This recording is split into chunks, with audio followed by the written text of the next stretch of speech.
I'm going to show you how to go from this to this. Hey guys, welcome to Sketch and Brew. I'm Tom, and this is part 2 of my lips tutorial series.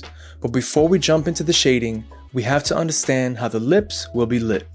I keep a Munsell value scale handy to make sure my drawing spans the full value range. I'm using a simple top-down light, which gives us strong highlights on the cupid's bow and a bright central highlight on the lower lip. The upper lip sits mostly in midtones and shadow. The mouth centerline forms an occlusion shadow, and a thin band of reflected light appears along the lower lip before dropping into cast shadow.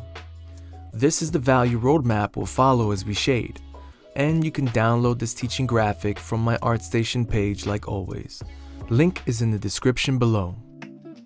I start by shading the upper lip using short diagonal strokes, just enough to establish a soft tone above the center line.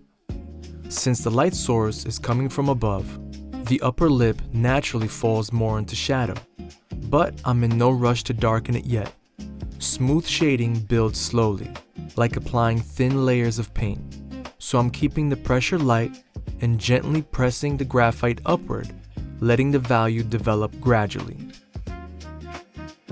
I switch to longer back and forth strokes to lay down a light base on the right side of the upper lip. As the shading builds, earlier crease lines begin to fade, so I reinforce them here and there to keep them visible. I repeat the same on the left side, adding that soft value and continuing to lift the tone upward from the center line.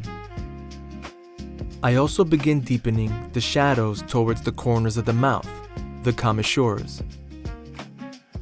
I darken the center line of the mouth. This area eventually becomes one of the darkest points because the lips meet here, creating an occlusion shadow. I add another layer to the upper lip, slowly increasing the value with strokes in different directions.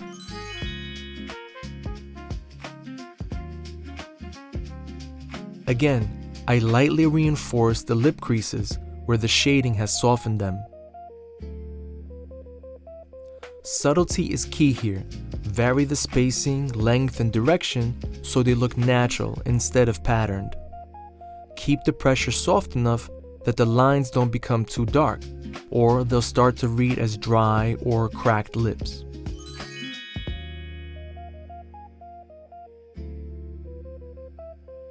Wanting deeper values, I switch to my mechanical pencil, loaded with soft 4B lead.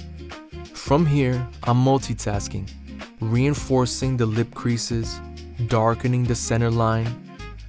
As mentioned earlier, mixing up the direction of your pencil strokes helps the graphite settle more evenly. So I move around the upper lip, mostly using short back and forth strokes to layer the tone.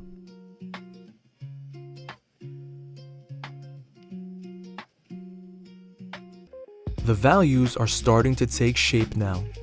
The center line is the darkest area, with a band of shadow rising from it, heaviest near the commissures, then gradually softening before dipping slightly darker again. Even though the upper lip sits mostly in shadow, it shouldn't look like one flat value. Keeping this central zone a bit lighter preserves volume and helps the lip look round and full.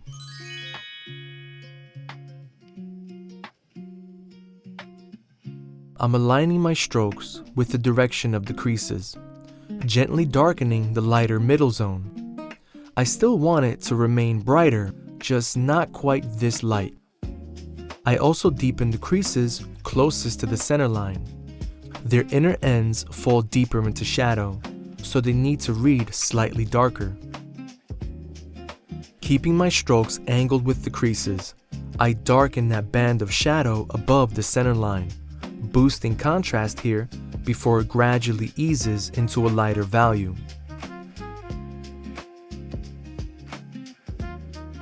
I switch to my second mechanical pencil, this one fitted with a thin 0.3 HB lead. I like using it to lightly glide over the areas I've already shaded to smooth out any blotchiness, a handy trick I picked up from my buddy Mark. Before moving on to the lower lip, I add a few final refinements. First, I gently feather the upper shadow a little higher. Then, I taper the centerline shadow down into the lower lip, creating a softer transition and laying the groundwork for the shading that comes next. It's time to move into the lower lip. I start shading in the left corner, using short, slightly slanted strokes that follow the angle of the creases. As I build the base tone, I redraw those creases along their natural flow across the form. I also leave thin strips of white beside a few lines. Later, as the shadow deepens, those untouched areas will pop as subtle highlights. I'm planning ahead for a brighter highlight in the center as well, so I press lighter or skip over the paper wherever I want that brightness to show through.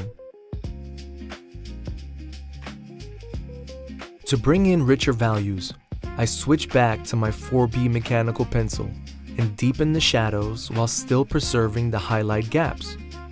You'll start to see a clear value rhythm forming, darkest at the center line, softening into a midtone, rising into a bright central highlight, then fading back into a gentle midtone at the bottom.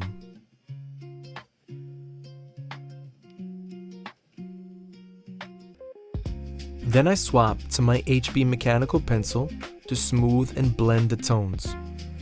Notice how that central highlight isn't flat white. It has faint texture made up of short, irregular strokes.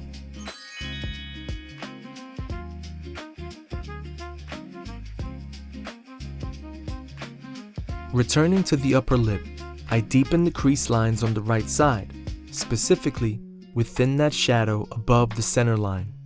Since this area sits deeper in shadow, the creases naturally read darker here. Pressing lightly with short strokes, I use my blending stump to soften the value transitions in the upper lip.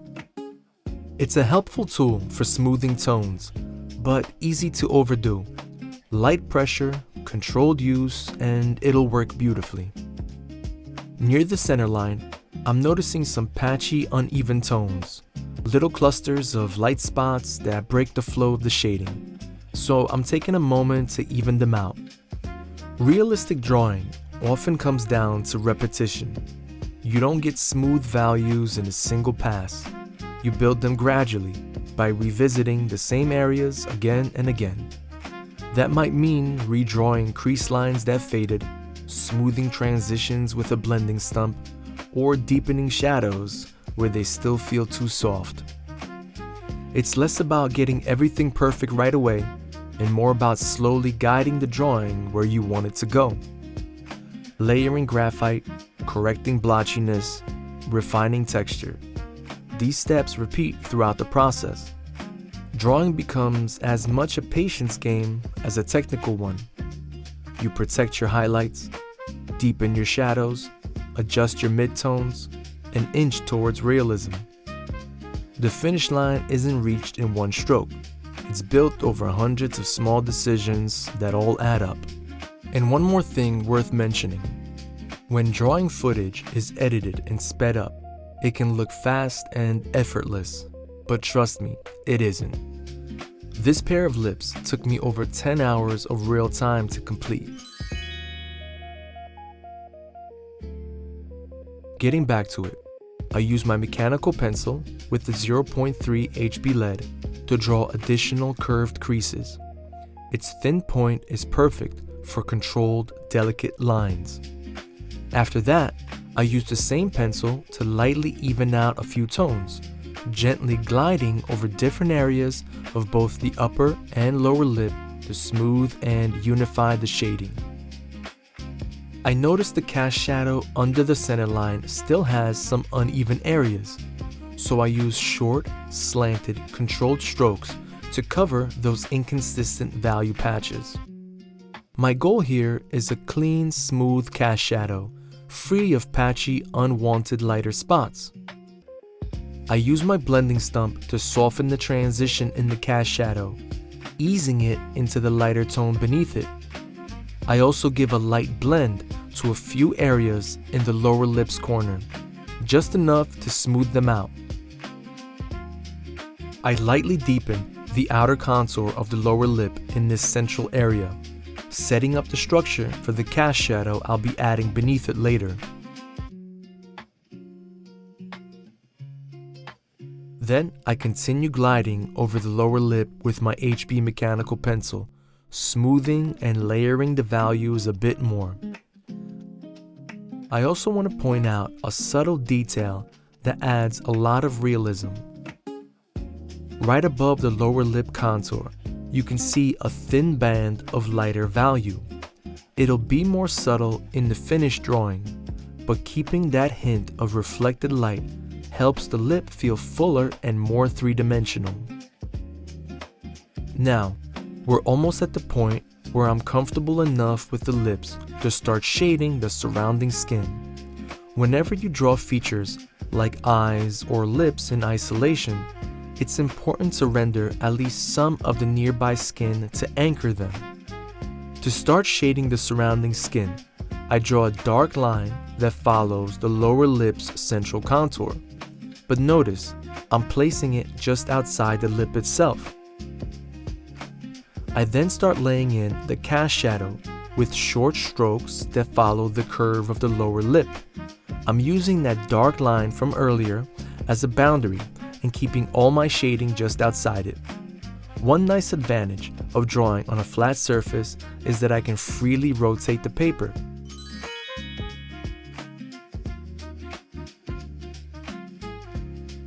Next, I start laying in some light base tones for the skin on the lower right side. I notice the cast shadow under the lower lip is a bit too dark, so I shape my kneaded eraser to a fine point and lightly lift some graphite to soften it.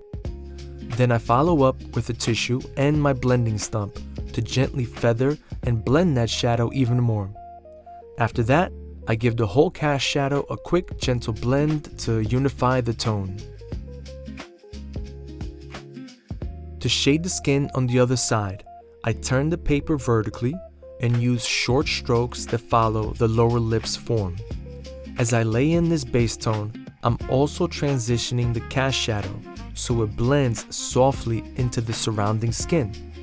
With that in place, I use my HB loaded mechanical pencil to deepen the subtle band of shadow that sits just above the reflected light along the lower lip's contour. As I work, I also even out and unify the tones throughout this lower region. I add a few subtle, short, horizontal lines to suggest oral commissure wrinkles. These lines tend to deepen with age, so if you're drawing a younger character, keep them very light.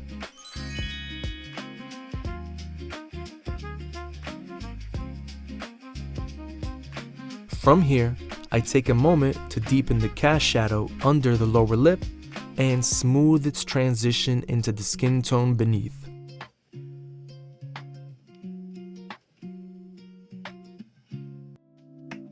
To shade the upper half of the surrounding skin, I start with short, light strokes that rise just above the right peak of the cupid's bow. Notice how I've left a faint band of light just above the upper lip contour. That subtle highlight typically runs along the entire upper lip ridge, shifting in intensity as it goes. As I shade the central groove of the philtrum, I leave a thin vertical band of light to indicate the raised philtrum ridge.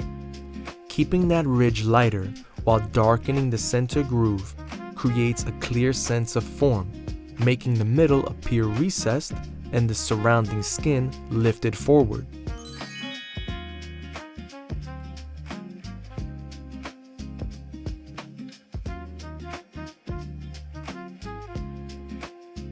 I slightly darken the vertical highlight along the upper lip ridge near the corners of the mouth.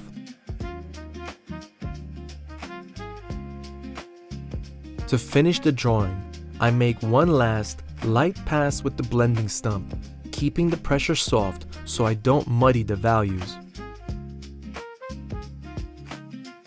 I take my HB mechanical pencil for a final sweep, smoothing the tones and tightening any remaining uneven areas. At this point, I'm just adding the last touches, so I'll step back and let the music take it from here.